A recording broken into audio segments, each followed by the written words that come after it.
She was the only one of Henry VIII's 6 wives to give him what he wanted most, a son.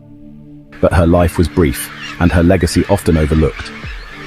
This is the detailed life story of Jane Seymour, Queen, mother, and consort to one of England's most infamous kings.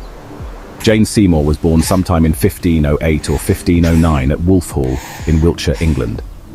Her exact birth date remains uncertain, a common issue with Tudor-era women, but most historians agree she was born around 1508.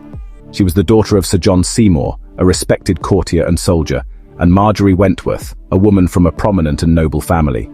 Jane came from a large family. She was one of at least 7 children, and her upbringing was that of a typical English noblewoman, religious, disciplined, and focused on preparing her for marriage and service at court. Jane was not noted for her education like her predecessors Catherine of Aragon or Anne Boleyn. She could read and write, but her skills lay more in needlework and household management, qualities that were highly prized in a Tudor noblewoman. Jane joined the royal court as a lady-in-waiting, first serving Catherine of Aragon, and later Anne Boleyn, the very woman who had replaced Catherine as queen. It was during Anne's tumultuous reign that Jane caught the eye of King Henry VIII. By the mid-1530s, Henry was growing increasingly disenchanted with Anne. After years of trying, she had failed to produce a male heir, and their marriage was marked by scandal, miscarriages, and political conflict. Jane, with her quiet demeanor and modest behavior, was a stark contrast to Anne's fiery personality. In 1536, while Anne was still queen, Henry began courting Jane openly. Unlike Anne, Jane refused to become his mistress.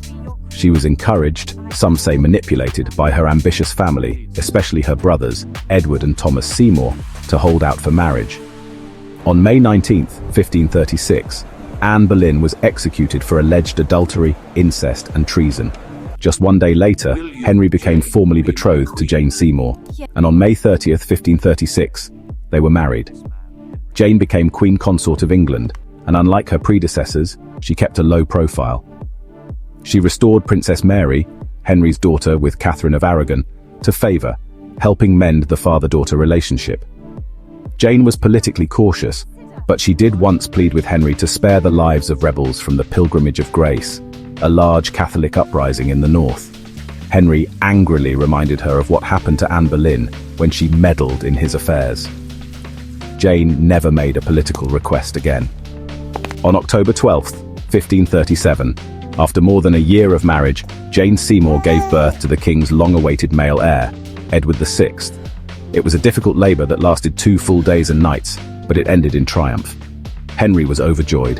The Tudor dynasty finally had its prince. Edward's birth was celebrated across the kingdom with parades, feasts, and prayers. Jane had succeeded where Catherine and Anne had failed. But the joy was short-lived. Jane Seymour fell ill shortly after Edward's birth. It's unclear exactly what caused her decline. Theories range from puerperal fever, a postpartum infection, to complications from a retained placenta. Jane died on October 24, 1537, just 12 days after giving birth. She was only about 28 or 29 years old. Her death devastated Henry. He wore mourning for months, and even though he remarried 3 more times, he chose to be buried beside Jane after his own death a decade later. Jane Seymour is remembered primarily as the mother of Edward VI, the only legitimate son of Henry VIII to survive infancy. Her gentle nature and ability to give Henry a male heir earned her the title of his most beloved wife. Her son Edward became king at just 9 years old but reigned only briefly. He died in 1553 at the age of 15. Still, Jane's legacy as the mother of a king and the queen who died in service to the Tudor dynasty remains powerful. She may not have been the most glamorous of Henry's wives, but in his eyes, Jane Seymour was the perfect queen. Thanks for watching. If you enjoyed this deep dive into Tudor history, don't forget to subscribe.